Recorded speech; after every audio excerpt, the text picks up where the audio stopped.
Yeah, I'm a little late to the party. This review is almost a week late. I apologize, y'all. I had a lot of other shit going on, but better late than never. Maybe 2 or 3 of you might watch this review, but here it is. My 2 cents on It, Chapter 2.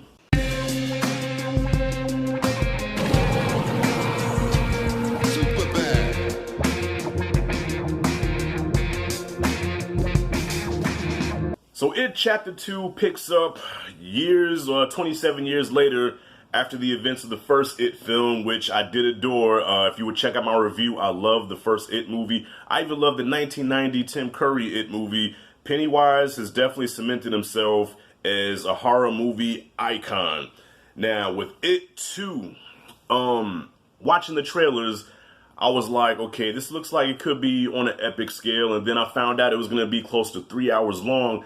So I'm like, damn, a 3-hour horror movie? I like my horror movies to be between an hour 20, no more than 2 hours long. The first It was about 2:20, something like that. Almost 3-hour movie.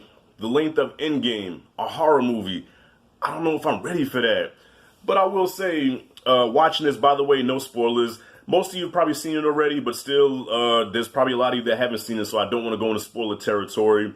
But I will say, I really didn't feel its runtime, but then again, I kind of did. Because in the second act, there was like, it was a plethora of nightmare sequences that act like it was trying to top the Elm Street series. I'm serious. It was nightmare sequence after nightmare sequence after nightmare sequence. And it's like, I love a good scare. I love good nightmare sequences. I love creepy imagery. But when it's too much, it's like going to a buffet. You see all this good food. It's like, yes. But then when you keep going back and keep eating and eating and eating, it's like you get sick after a while. It's like eat a plate, chill for a minute, then go back and get some more. This second act of this movie, it just kept going and going and going. So at first I was like, oh shit, okay, that's kind of cool. Okay, all right, I'm feeling that right there. Damn, that was creepy.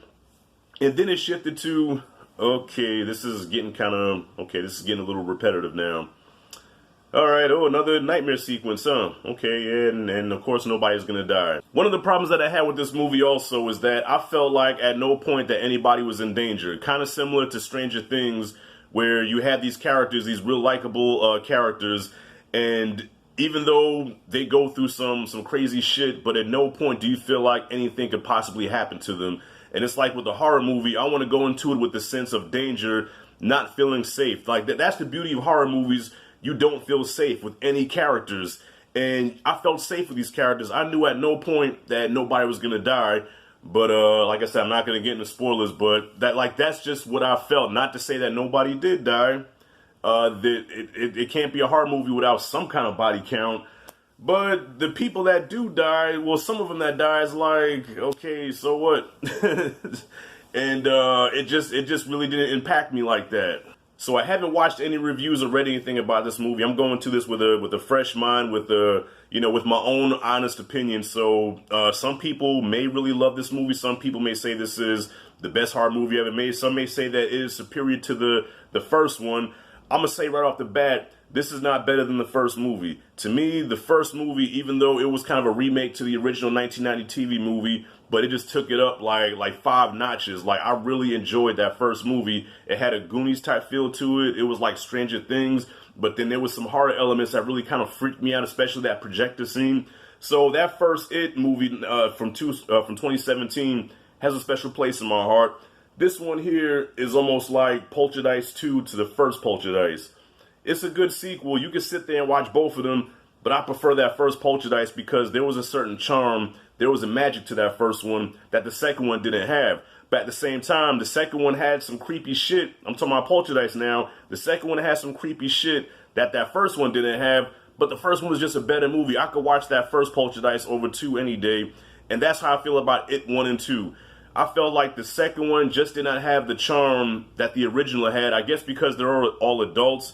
But it's like they spent most of the movie just frantic and kind of fucked up, and you really didn't get a whole lot of chance to see the camaraderie with them and the bond with them, and so you almost didn't feel that connection. So when something did happen, it impacted you emotionally, and I didn't get that. I hope I'm not coming across like I'm being too hard on this movie, but it's like, for the love that I had for the first movie, I was expecting this shit to go to another level.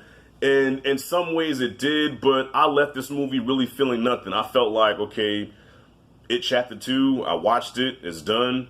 I'll probably check it out again. Some cool scenes, some good effects. Pennywise is still Pennywise. You know, he definitely did his thing in this movie when he showed up. With the abundance of nightmare sequences, the runtime did kind of flow where I didn't really feel that 3 hours. But then I started getting, like I said, weary to the point where I'm like, all right, man, can something else happen? Can we get to know some of these characters a little bit? Like, since you want to go the dramatic route, let's get some drama with these characters. It was like the director or the writer said, okay, let's try to outdo Elm Street 1, 2, 3, and 4, and 5 all at the same time. There were some themes in this movie that I did respect. The whole growing up thing and facing your past and facing your fears and letting things go and coming to grips with who you are. I can respect all that. Didn't really go into that like it should have. But I know you're gonna say, well, it's a hard movie. They don't have time for it. Look, the filmmakers are the ones that decide to go there. So if you want to go there, goddammit. Don't just give us a little taste of that and then say, fuck it, okay, now here's a bunch of horror shit. Nah, man, know what you want to be. If you want to go that route, go that route. But, hey, maybe I'm just nitpicking. So wrapping it up, y'all, I'm going to give It Chapter 2 a B-. Good time, decent popcorn flick, a 2-hour and 50-minute popcorn flick. So, y'all, what did y'all think of It Chapter 2? Comment freely below. Thank you for watching. As always, this is Rashad G signing out. See you in the next video.